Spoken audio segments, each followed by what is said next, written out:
এতিয়া 4 নম্বৰটো চোৱা অধক্ৰমত সজোৱা অধক্ৰমত মানে কি ডাঙৰৰ পৰা সৰুলৈকে ইয়াতে চোৱা 1 নম্বৰটো আমাক দিয়া আছে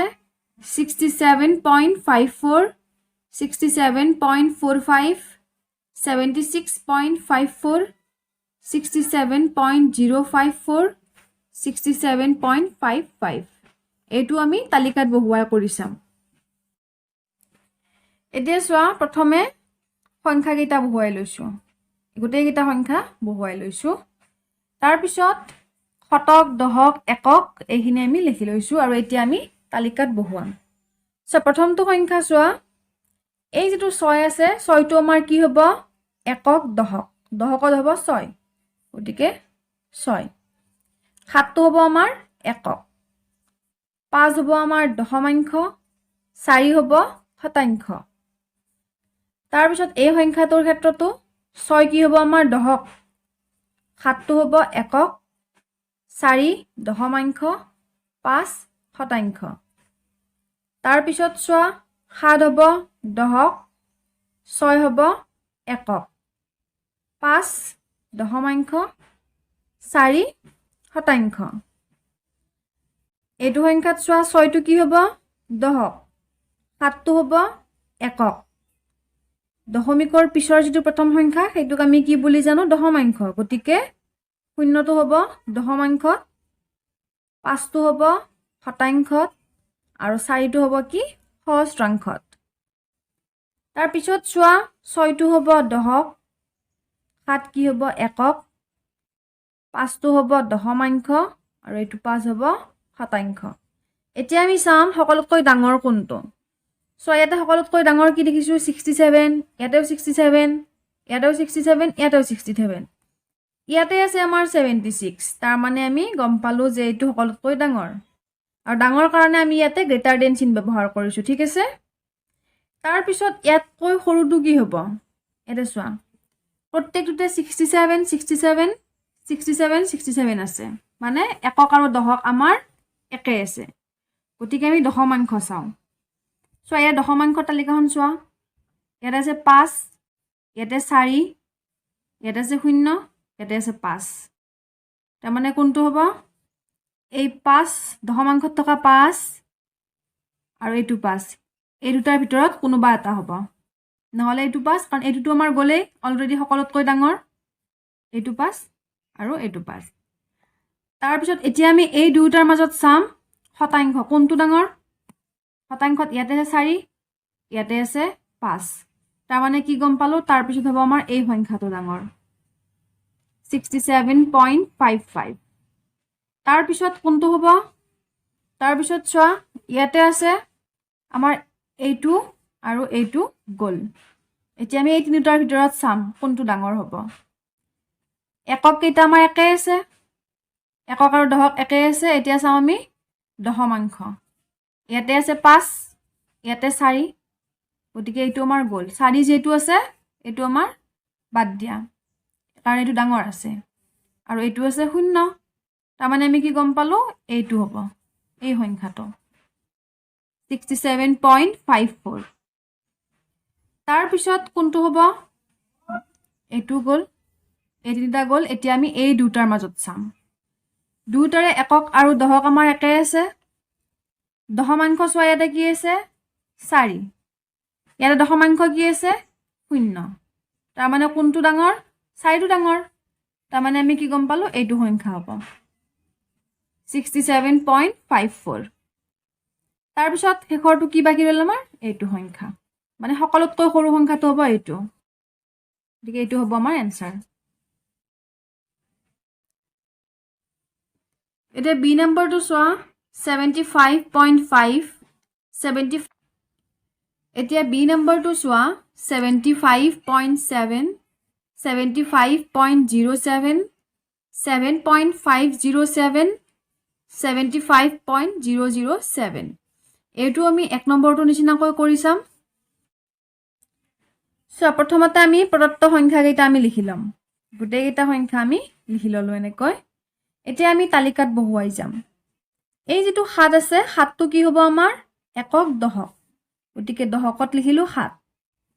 5টো হ'ব আমাৰ একক আৰু দশমিক দশমিকৰ পিছৰ 7টো হ'ব দশমাংশ তাৰ পিছত ইয়াতে চোৱা 7টো কি হ'ব দশক 5টো হ'ব একক 0 হ'ব দশমাংশ আৰু 7 হ'ব শতাংশ তাৰ পিছত 7টো কি হ'ব একক 5 হ'ব দশমাংশ 0টো হ'ব শতাংশ আৰু 7টো হ'ব সহস্ৰাংশ তাৰ পিছত চোৱা 7টো হ'ব দশক 5টো হ'ব একক 0টো হ'ব কি দশমাংশ আকৌ এই 0টো হ'ব আমাৰ শতাংশ আৰু 7টো হ'ব আমাৰ সহস্ৰাংশ এতিয়া সকলোতকৈ ডাঙৰ কোনটো আমি চাম চোৱা এই তিনিটাৰ একক আৰু দশক আমাৰ একে আছে এইটো আমাৰ বেলেগ আছে 7 আছে তাৰমানে এইটো আমি গম পালো যে এইটো সকলোতকৈ সৰু সংখ্যা হ'ব এতিয়া আমি চাম এই তিনিটাৰ মাজত সকলোতকৈ ডাঙৰ কোনটো এতিয়া চোৱা একক আৰু দশক ইয়াতেও একে আছে এই তিনিটাতে একে আছে এতিয়া চাম আমি দশমাংশ এই সংখ্যাটোত আছে 7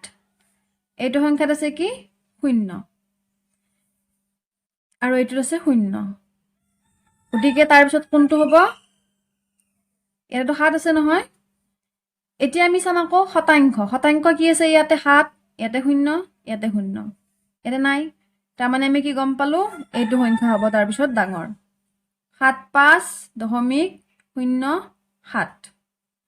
তাৰ পিছত কি হ'ব এইটো গ'ল এতিয়া আমি চাম এই দুটাৰ মাজত দুটাৰ একক আৰু দশক আমাৰ একে আছে এতিয়া চোৱা দশমাংশত কি আছে ইয়াতে 0 ইয়াতে 7 ইয়াতে আকৌ আমাৰ শতাংশত নাই ইয়াতে 0 ইয়াতে সহস্ৰাংশ নাই ইয়াতে কি আছে 7 গতিকে এইটো হ'ব এইটো আৰু তাৰ পিছত সকলোতকৈ সৰু কোনটো হ'ব এই সংখ্যাটো হ'ব সকলোতকৈ সৰু এতিয়া চোৱা সি নম্বৰটো মই কৰি দিয়া নাই এই বি নম্বৰটো যেনেকৈ কৰিলো ঠিক তেনেদৰে তালিকাত বহুৱাই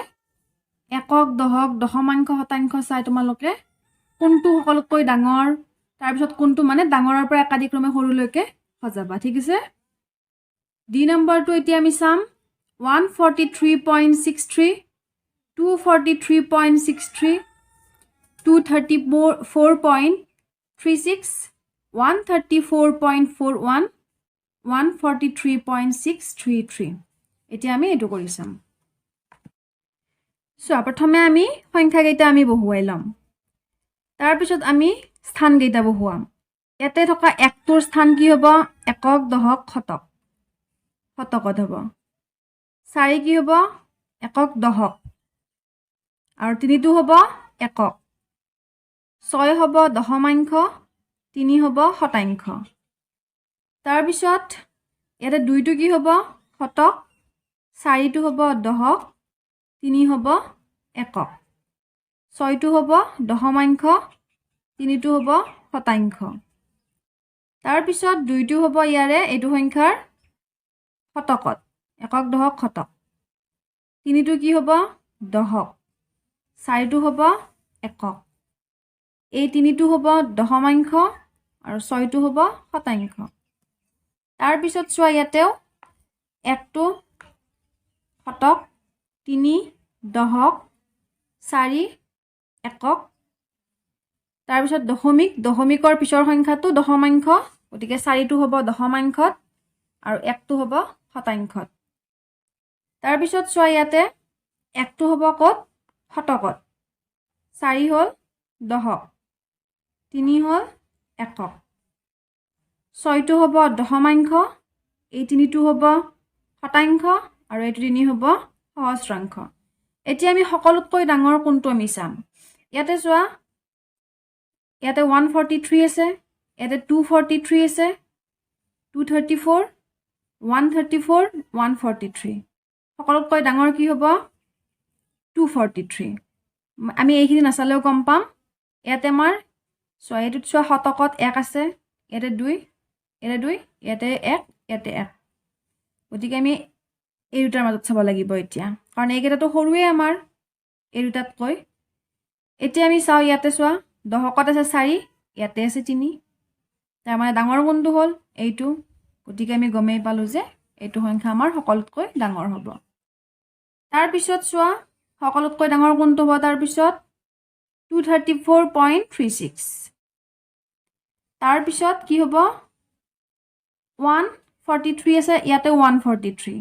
গতিকে দুটাৰ মাজত কোনটো ডাঙৰ হ'ব আমি হেতু চাম চোৱা শতকত আছে 1 ইয়াতেও আছে 1 দহকত 4 ইয়াতেও 4 এককত আছে 3